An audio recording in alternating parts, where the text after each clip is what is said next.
दोस्तों स्वागत है एक बार फिर हमारे YouTube चैनल पर। दोस्तों ये जो कहानी है ये बहुत ही खास है।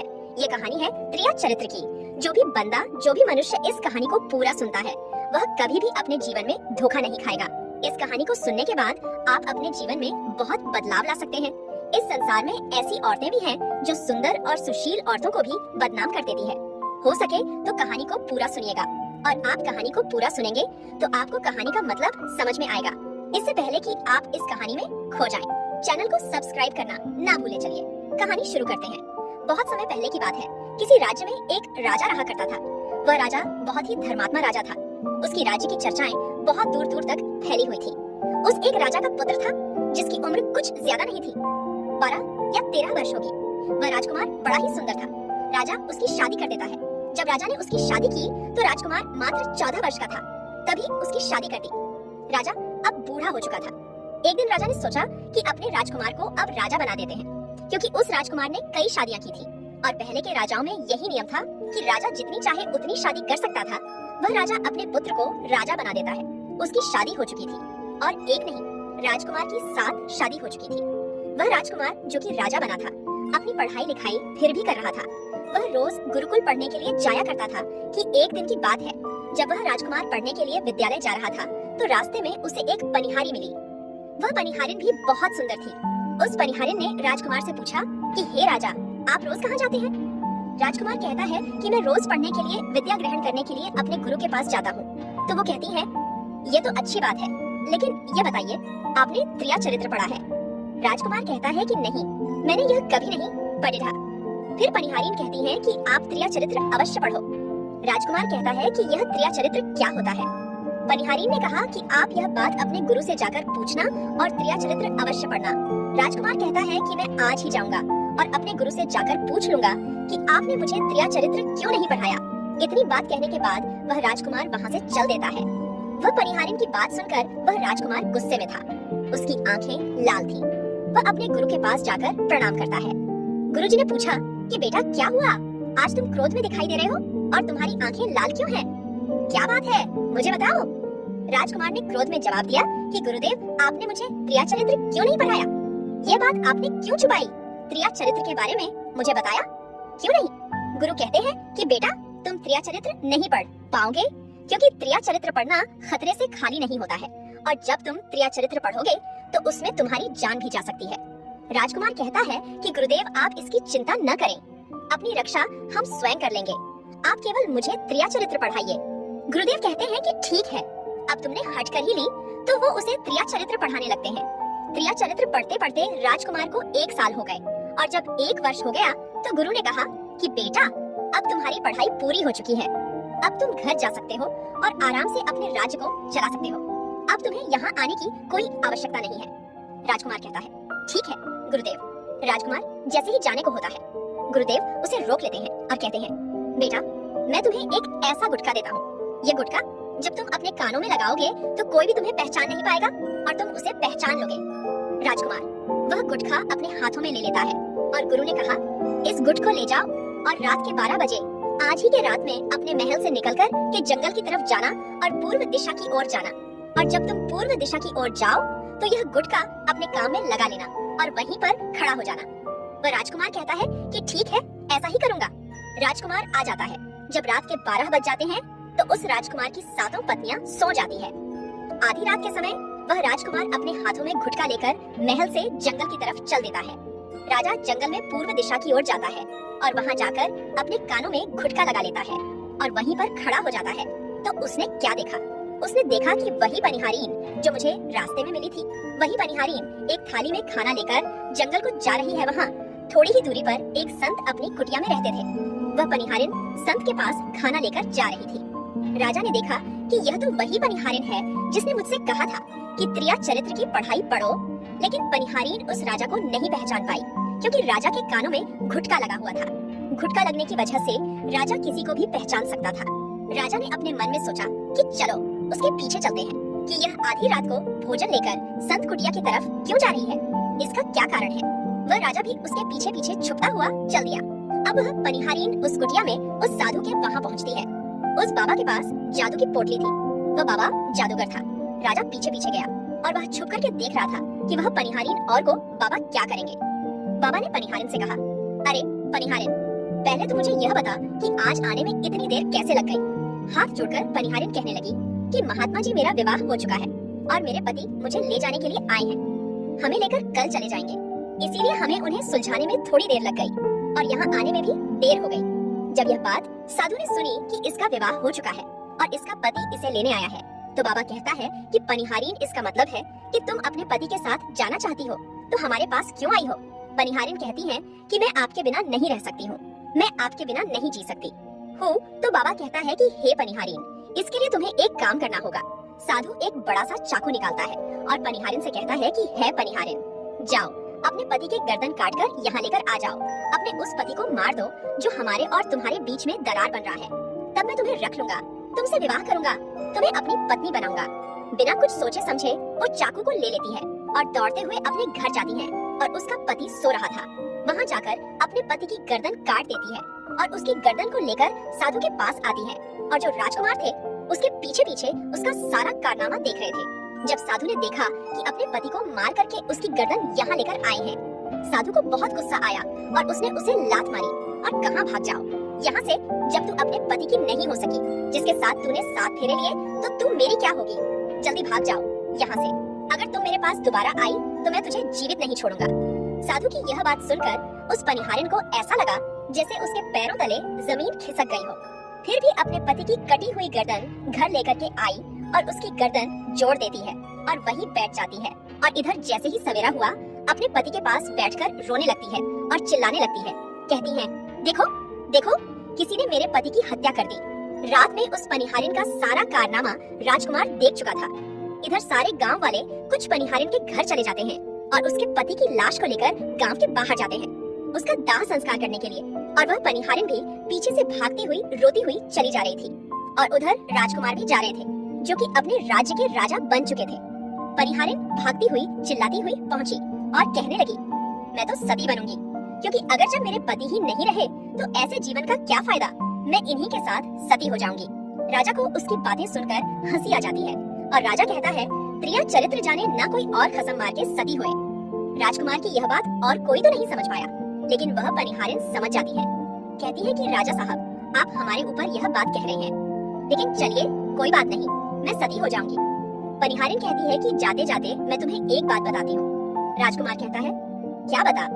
पनिहारिन कहती है कि राजा साहब, आप जब चटाई पर बैठे तो उस चटाई को झाड़ कर बैठना। राजा कहता है कि यह पनिहारिन क्या कह रही है?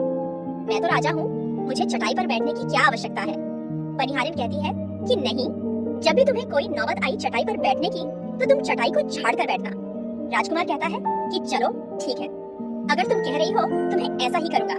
कहने के बाद वह अपने पति के साथ सती हो जाती है और राजकुमार उनका अंतिम संस्कार करवाकर अपने घर को आ जाते हैं। इसी तरीके से पूरा दिन व्यतीत हुआ और उधर जब दूसरी रात आई, अपने गुरु के कहने के अनुसार वही गुटका कान में लगाया और पूर्व दिशा की ओर उसी स्थान पर जाकर खड़ा हो गया जहाँ पर पिछली रात खड़ा हुआ था। दूसरी रात को राजकुमार ने क्या देखा? उसकी 7 पत्नियां भोजन की थाली अपने अपने हाथों में लेकर उसी बाबा की कुटिया की तरफ जा रही हैं। जैसे ही राजा ने अपनी 7 पत्नियों को उस बाबा की कुटिया की तरफ जाते हुए देखा, राजकुमार के पैरों तले जमीन खिसक गई। वह अपने मन में सोचने लगा कि यह क्या चक्कर है। तभी उनमें से एक रानी राजकुमार को देख लेती है, लेकिन रानियों ने अपने पति राजकुमार को नहीं पहचान पाए, क्योंकि राजकुमार अपने कानों में घुटका लगाए हुए थे। वह घुटका लगाने की वजह से राजा को कोई पहचान नहीं पाता था। उनमें से एक रानी कहती है कि ए लड़के, इतनी रात को यहाँ क्यों खड़ा है?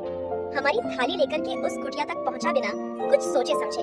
राजकुमार ने वह थाली अपने हाथों में ले ली और अपनी रानियों के साथ कुटिया तक जाने लगा।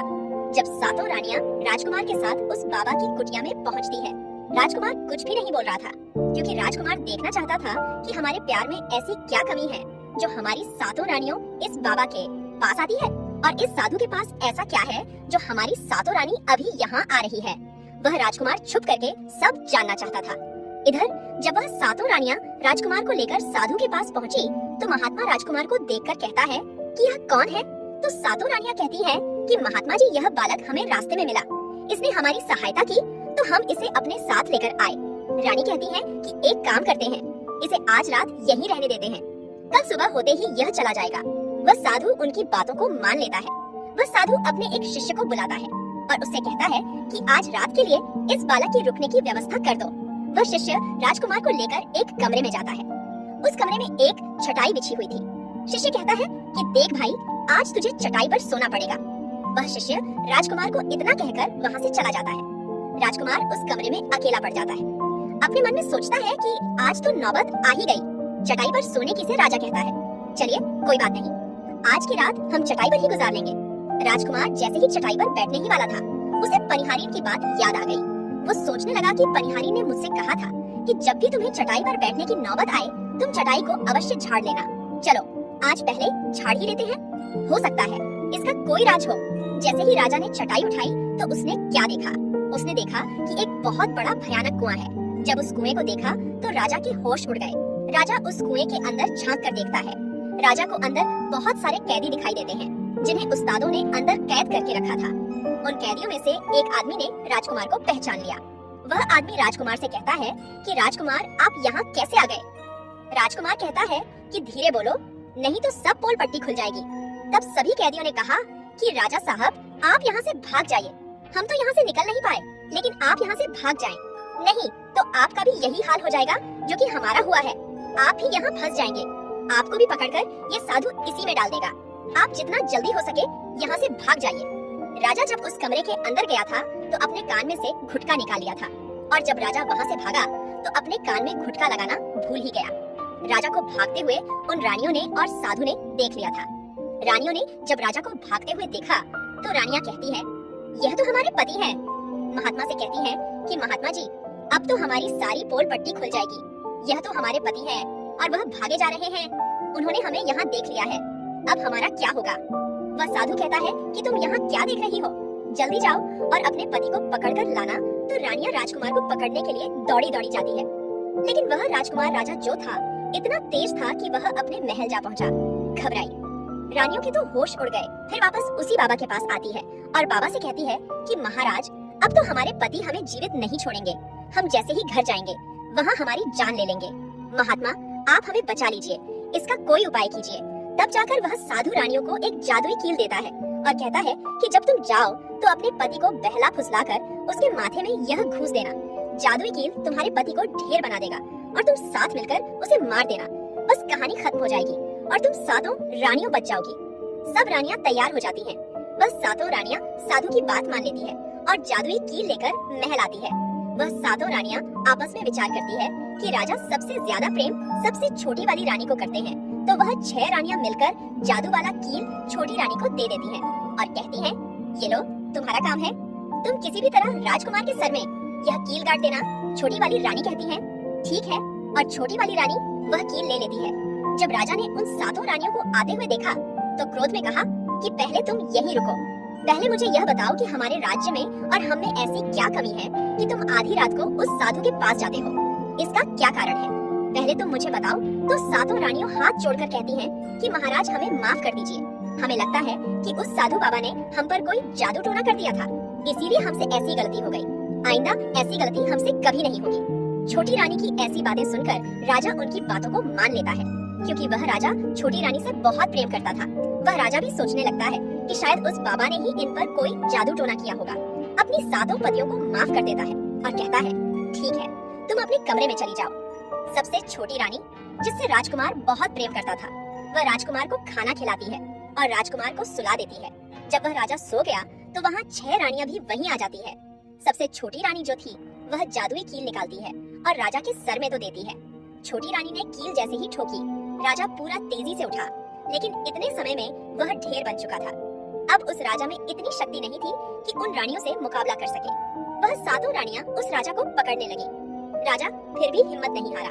अपने महल की खिड़की से कूदकर राजा भागते भागते अपने गुरु के पास पहुंच गया और कहने लगा कि गुरुजी, मुझे माफ कीजिए, मेरी जान बचाइए, नहीं तो मैं मारा जाऊंगा। गुरु कहते हैं कि बेटा, मैंने तुमसे कहा था कि तुम त्रिया चरित्र मत सीखो, इसमें जान भी जा सकती है। अब सीखो। त्रिया चरित्र देखा, इसका नतीजा राजकुमार कहता है, गुरुदेव मुझे माफ कर दो और जल्दी मेरी जान बचाओ, नहीं तो मैं मारा जाऊंगा। मेरी पत्नी ने मेरे सर में जादुई कील ठोकी है, जिसकी वजह से मैं ढेर बन चुका हूँ। गुरु ने जब ध्यान से देखा तो कहा कि यह वही कील है जो साधु ने दिया है, मैं तुम्हें अब नहीं बचा सकता। राजकुमार कहता है कि नहीं गुरुदेव, ऐसा मत कहिए, मैं आपका शिष्य हूँ, आपका कर्तव्य है मेरी जान बचाना। तो अब गुरु कहते हैं कि है बेटा, मैं तुम्हें बचा तो नहीं सकता, लेकिन एक उपाय है। राजकुमार कहता है, क्या गुरुदेव? गुरु कहते हैं कि हम तुम्हें तोता बना देंगे, और जब हम तुम्हें तोता बना देंगे तो तुम सुखवाद राजा के राज्य में चले जाना और वहीं जाकर रहना, क्योंकि सुखवाद राज्य में वह साधु का जादू नहीं चलता है, और तुम्हें जब बहुत प्रेम करने वाली स्त्री मिलेगी तो तुम पुनः राजकुमार बन जाओगे। वह राजकुमार कहता है, ठीक है गुरुदेव, आप हमें तोता बना दीजिए। वह गुरुदेव उसे तोता बना देते हैं, और वह तोता बनने के बाद वह वहाँ से उड़ा और सुखवास राजा के राज्य में चला गया, जहाँ पर बहुत सारे तोता रहते थे। वहीं जाकर रहने लग रहा, और सातों रानियों उस राजकुमार को खोज रही थी। जब राजकुमार नहीं मिला तो फिर से उस बाबा के पास जाती हैं और कहती हैं कि बाबा जी, वह रात को राजा भाग चुका है, आप अपनी पोटली निकालिए और देखें कि वह कहाँ है। वह महात्मा अपनी पोटली खोलता है और देखने लगता है कि वह राजकुमार तोता बन करके सुखराज राजा के राज्य में रह रहा है। वह साधु यह सारी बात रानियों को बताता है, तो रानियां कहती हैं कि स्वामी अब क्या करें। वह साधु कहता है कि अब तुम अपने राजमहल में जाओ और जाकर की घोषणा कर दो कि जो भी तोता पकड़ करके लाएगा हम उसे 5 सोने के सिक्के देंगे। सातों रानियों अपने महल पहुंचते हैं और वहां पर घोषणा कर देती हैं कि सभी बहेलियां से कह दो कि जो भी तोता पकड़ कर लाएगा हम उसे 5 सोने के सिक्के देंगे। उस राज्य के जितने बहेलियां थे तोता पकड़ने के लिए चारों तरफ घूमने लगते हैं, और जो भी तोता पकड़ते लेकर के रानी के पास जाते और 5 सोने के सिक्के ले लेते थे और वहाँ से चले जाते, और वह सातों रानियां उस तोते को मार देती। ऐसे ही धीरे धीरे बहुत समय निकल गया, और यह राजकुमार जो तोता बनकर जहाँ गया था वहाँ सारे तोताओं से बहुत अच्छी अच्छी बातें करता था, उन्हें बहुत ज्ञान की बातें बताता था। तो सारे तोता को लगा कि यह तोता तो बहुत समझदार है, यह तोता तो बहुत अच्छी अच्छी बातें करता है, इसे हम अपना राजा बना लेते हैं। सभी तोता मिलकर उसे राजा बना लेते हैं। राजकुमार सभी तोताओं का राजा बन जाता है और वहीं छुपकर रहने लगता है। एक बहेलिया तोता पकड़ते पकड़ते सुखलाल राजा के राज में पहुंच जाता है, और वह उसी पेड़ के पास पहुंच जाता है जहाँ पर वह राजकुमार तोता बनकर छुप कर रहता था। जब उस बहेलिया ने इतने सारे तोते को देखा तो अपने मन में सोचा कि अगर हम इतने सारे तोते पकड़कर रानी के पास ले जाएंगे तो हमें बहुत सारी सोने के सिक्के मिल जाएंगे। लेकिन वह बहेलिया सोचता है कि हम इतने सारे तोताओं को पकड़ेंगे कैसे? जिस पेड़ पर वह तोता रहते थे, जैसे ही सुबह हुई उस पेड़ से सारे तोता उड़कर दाना पानी के लिए बाहर चले जाते हैं, और इधर बहेलिया क्या कर चाकू से पेड़ पर चारों तरफ कट लगा देता है, जिससे कि पैसे बहुत सारे गोंद निकल जाते हैं। पेड़ के चारों तरफ ही गोंद हो जाते हैं। जो लोग गोंद के बारे में नहीं जानते, मैं उन्हें बता दूं कि हर पेड़ पर एक प्राकृतिक गोंद निकलता है जिससे हम कुछ भी चिपका सकते हैं। तो दोस्तों, अब वह पेड़ के चारों तरफ गोंद ही हो जाते हैं। अब बहेलिया सोचता है कि जब भी वह सारे तोते आएंगे, इस पेड़ पर बैठेंगे, वह सभी इस पेड़ में चिपक जाएंगे और मैं आसानी से उन्हें लेकर चला जाऊंगा। बहेलिया वहीं छिप करके देखने लगा, और जब शाम हुई सारे तोता वापस आए, और वह तोता जैसे ही पेड़ पर बैठे सभी का पैर उस गोंद में चिपक गया, क्योंकि पूरे पेड़ में गोंद ही गोंद लगा हुआ था। अब तो सारे तोते परेशान हो गए। उनमें राजकुमार अभी जो तोता बना हुआ था वह भी चिपक गया था। सारे तोते राजकुमार से कहते हैं, क्योंकि सारे तोते राजकुमार को अपना गुरु मानते थे, कि आप कुछ भी सोचो, हम सबको बाहर निकालो, नहीं तो सुबह तक वह बहेलिया आएगा और हमें पकड़कर लेकर चला जाएगा। वह राजकुमार कहता है कि तुम बिल्कुल चिंता न करो, जब वह सुबह बहेलिया आएगा तो तुम सभी ऐसा करना कि उस बहेलिया को लगे कि सारे तोते मर चुके हैं, और जब सभी तोते को पेड़ से छुड़ाकर नीचे फेंक दें तो सभी उड़कर भाग जाना। सभी तोता कहते हैं कि ठीक है। गुरुदेव सुबह हुई जैसे ही बहेलिया पेड़ के पास पहुंचा, सभी तोता ऐसे लटके हुए थे जैसे कि वह सभी मरे हुए हैं। जब बहेलिया तोतों को देखा तो सोचा कि अरे क्या हो गया, या तो सभी मर गए, अब हमें सोने के सिक्के कैसे मिलेंगे। फिर बहेलिया ने सोचा कि चलो अब इन्हें छुड़ा ही देते हैं, इतना तो उपकार इन पर कर ही सकते हैं। बहेलिया पेड़ पर चढ़ा और उनको छुड़ाकर नीचे फेंकने लगा। बहेलिया ने सभी तोते को छुड़ाकर नीचे फेंक दिया, लेकिन जो राजकुमार था, जो तोता बना हुआ था, वह वहीं पर रह गया, और नीचे जितने भी तोते थे वह सभी उड़कर भाग गए। बहेलिया नहीं सोचा, अरे यह क्या हुआ, इस पर सिर्फ एक ही होता है जो कि मरा लटका हुआ है, और जितने तोते को मैंने छुड़ाकर नीचे फेंके वह सभी उड़कर भाग गए। बहेलिया ने सोचा, इसका मतलब यह सारे तोताओं ने मिलकर मेरे साथ धोखा किया है। अब वह राजकुमार जो था, जो तोता बना हुआ था, वही सिर्फ पेड़ पर लटका हुआ था। वह बहेलिया कहता है कि यह सब तुम्हारी चाल है, चलो अब मैं तुम्हें लेकर जाऊंगा और रानी के हाथ बेच दूंगा, और मुझे 5 सोने के सिक्के मिल जाएंगे। और इधर वह बहेलिया उस तोता को बेचने के लिए रानी के पास जाने लगता है। रास्ते में वह तोता कहता है, जो कि राजकुमार था, वह बहेलिया से कहता है कि तुम मुझे कहाँ ले जा रहे हो। तो वह बहेलिया कहता है, मैं तुम्हें बेचने के लिए रानी के पास ले जा रहा हूँ। अगर मैं तुम्हें वहाँ भेजूंगा तो मुझे 5 सोने के सिक्के मिलेंगे। वह राजकुमार कहता है कि मैं अगर तुम्हें 50,000 सोने के सिक्के दिलाऊं तो क्या तुम मुझे नहीं बेचोगे? बहेलिया कहता है, तू मुझे 50,000 सोने के सिक्के कैसे दिलाएगा? तोता कहता है कि राजा सुखलाल के यहाँ एक बहुत बड़ा मेला लगता है, तुम मुझे वही बेचो, मूल में स्वयं बताऊंगा। बहेलिया उस तोते की बात मान लेता है और रानी के पास बेचने की जगह राजा के राज्य में मेले में तोता को बेचने चला जाता है। और राजा के राज्य में यह नियम था, अगर किसी व्यक्ति का सामान शाम तक नहीं बिके तो वह राजा स्वयं आकर उसे खरीद लेता था। बहेलिया उस तोते को लेकर बाजार में पहुंचा हुआ था।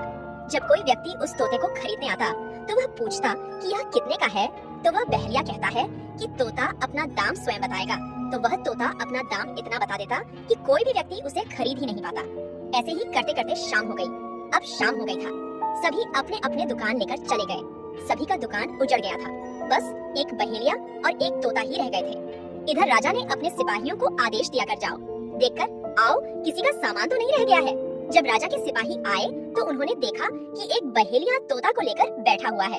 सिपाही बहेलिया से कहते हैं कि हे बहेलिया, तुम्हारा तोता क्यों नहीं बिका? तुम इसे कितने में बेच रहे हो? तुम्हें तोता कहता है कि जो इन्हें 50,000 सोने के सिक्के देगा वही मुझे खरीद पाएगा। उस तोते की बात सुनकर वह सिपाही आश्चर्य में पड़ जाते हैं। सोचते हैं, अरे यह तोता तो अपना मूल्य स्वयं बताता है। राजा के पास जाते हैं और राजा को सारी बात बताते हैं और कहते हैं एक बहेलिया एक तोता लेकर बैठा हुआ है, लेकिन वह तोता अपना अमूल्य स्वयं ही बताता है। वह इतना महंगा बताता है, शायद इसीलिए उसे कोई खरीद नहीं सका। राजा सिपाहियों से पूछता है कि वह अपना मूल्य कितना बता रहा है, तो सिपाही कहते हैं अपना मूल्य 50,000 सोने के सिक्के बता रहा है। चलिए हम खरीदेंगे, अगर नहीं खरीदेंगे तो हमारे बदनामी होगी कि राजा के बाजार में बिका नहीं। और वह नाराज होकर चला गया। राजा अपने मंत्रियों के साथ अपने रथ पर सवार होकर बाजार में पहुंचता है। कहता है इसका क्या मोल है? हाथ जोड़कर कहता है कि राजा साहब अपना मोल तोता स्वयं बताएगा। वह राजा फिर तोते से पूछा तो तोता कहता है कि राजा साहब जो इन्हें 50,000 सोने के सिक्के देगा वही मुझे खरीद पाएगा। अपने सिपाहियों से 50,000 सोने के सिक्के मंगवाता है और बहेलिया को पकड़ा देता है और तोता को लेकर अपने महल चला जाता है। वह बहुत ही बुद्धिमान था क्योंकि वह राजा था। वह तोता राजा को बहुत अच्छी अच्छी बातें बताने लगा। जब राजा पर कोई खतरा आने वाला होता तभी वह तोता बता देता कि राजा साहब आप पर यह खतरा आने वाला है। सब उस तोते से बहुत अधिक प्रेम करने लगते हैं। जब यह बात रानियों को पता चले कि राजा के ऐसा तोता लेकर आए हैं जो कि तोता बोलता है और बहुत अच्छी अच्छी बातें बताता है, तो रानियां राजा से कहती हैं, उस तोता को मेरे पास भिजवा दीजिए, हम भी उस तोता को देखना चाहते हैं, हम उस तोता से बातें करना चाहते हैं। राजा अपने मंत्रियों से कहकर वह तोता रानियों के पास भिजवा देता है। रानी उस तोते से बातें करके बहुत खुश हो जाती है। वह रानी भी तोते से बहुत प्रेम करने लगती है और कहती है कि वाह रे तोता, इसीलिए तुझे राजा साहब ने 50,000 सोने के सिक्के देकर खरीदा है। राजा की एक पुत्री थी जो कि बड़ी सुंदर थी। रानी अपनी पुत्री से कहती है कि आज से तुम ही इस तोते का ध्यान रखोगे और कल तुम इसे अच्छे से धोकर नहला देना। वह राजकुमारी भी उस तोते से बहुत प्रेम करती है। जैसे ही सुबह हुआ, राजकुमारी उस तोते को लेकर नहलाने जाती है। राजकुमारी उसे नहला रही थी तो उसने देखा कि तोता के सिर पर कील सा कुछ लगा हुआ है। राजकुमारी उस कील को निकाल देती है। राजकुमारी जैसे ही कील को निकालती है, वह तोता पहले वाला एक सुंदर सा राजकुमार बन जाता है। उसे देखकर घबरा जाती है। राजकुमार कहता है कि तुम घबराओ नहीं, यह कील वापस से मेरे सर में तो दो, मैं फिर से तोता बन जाऊंगा और इसके बारे में मैं तुम्हें रात्रि में बताऊंगा। तुरंत ही वह राजकुमारी वह कील राजकुमार के सर में लगा देती है। तुरंत ही वह तोता बन जाता है। रात को राजकुमारी तोते को लेकर अपने कमरे में जाती है और उसके सर से कील निकाल देती है। वह तो फिर से राजकुमार बन जाता है। वह राजकुमार अपनी सारी दास्तान उस राजकुमारी को बताता है और कहता है, माफ करना, यह दास्तान तुम किसी को बताना नहीं तो मेरी जान चली जाएगी। राजकुमारी इसके बारे में अपनी माता और पिता को नहीं बताती है। दिन भर वह तोता रहता है और रात को राजकुमारी उस तोते को अपने कमरे में ले जाती और उसके माथे से कील निकाल देती। वह राजकुमार बन जाता और रात में वह दोनों साथ में ही रहते और ऐसे ही धीरे धीरे समय निकलता गया। राजकुमारी को राजकुमार से प्रेम हो जाता है। इधर क्या हुआ, जो राजकुमार की पत्नियां थी वह बहुत सारे तोते मरवा देती है, लेकिन जो राजकुमार तोता बना हुआ था वह उन्हें नहीं मिलता है और वे उसी साधु के पास जाती हैं और कहती हैं कि है महात्मा, हमारे पति तो अभी तक हमें नहीं मिले, हम अब क्या करें, उन्हें कैसे मारें? वह साधु फिर से अपनी पोटली खोलता है और देखता है कि वह राजकुमार अभी तक तोता बनके राजा के घर में रह रहा है। वह साधु रानियों से कहता है कि तुम एक काम करो कि तुम नृत्य कला सीखो। हम सभी मिलकर उस राजा के घर नृत्य कला करने जाएंगे और जब राजा हम पर प्रसन्न हो जाएगा और हमें कुछ मांगने को कहेगा तो हम उस तोते को ही मांग लेंगे और फिर आसानी से उसे मार देंगे। धीरे धीरे समय बीता, साधु तबला बजाता और साधु रानी पूरी तरह से नृत्य कला सीख चुकी थी। अब साधु को लगा कि हम सफलता प्राप्त कर सकते हैं और उस तोते को उस राजा से मांग सकते हैं। साधु का भेष बदलकर के उन सातों रानियों को नृत्य कला वाली स्त्री बनाकर के राजा सुखपाल के दरबार में पहुंच गया।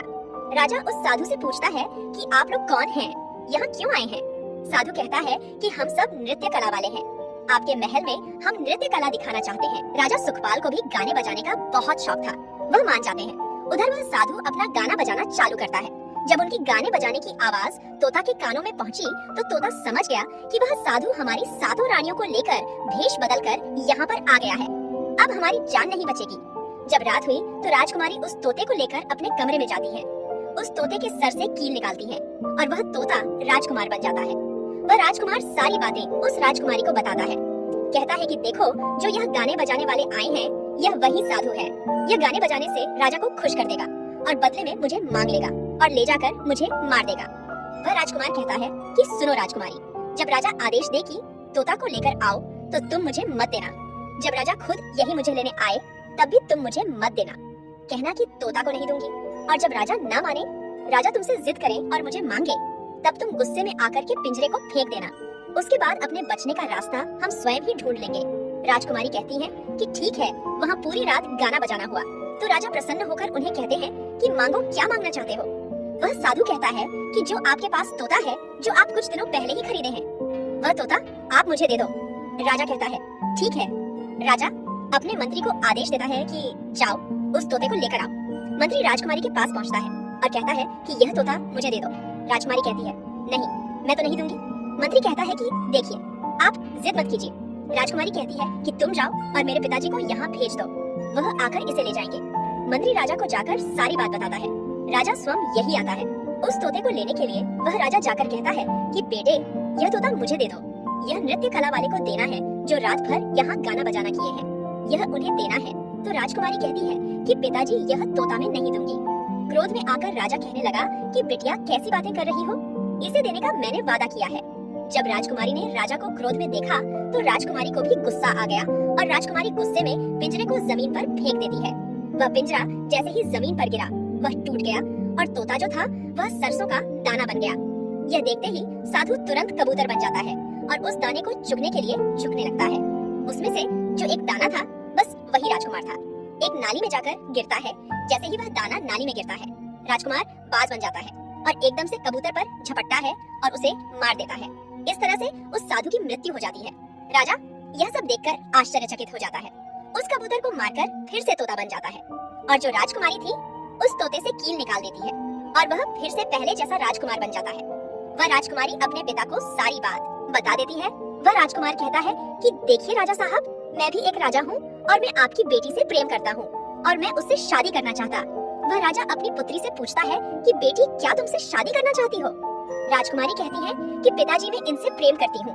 राजकुमार उस राजा की पुत्री से विवाह करके अपने महल जाता है और जो उनके साथ पत्नी आती उनको पकड़बंदी गृह में बंद करवा देता है और खुशी खुशी उस राजकुमारी के साथ रहने लगता है।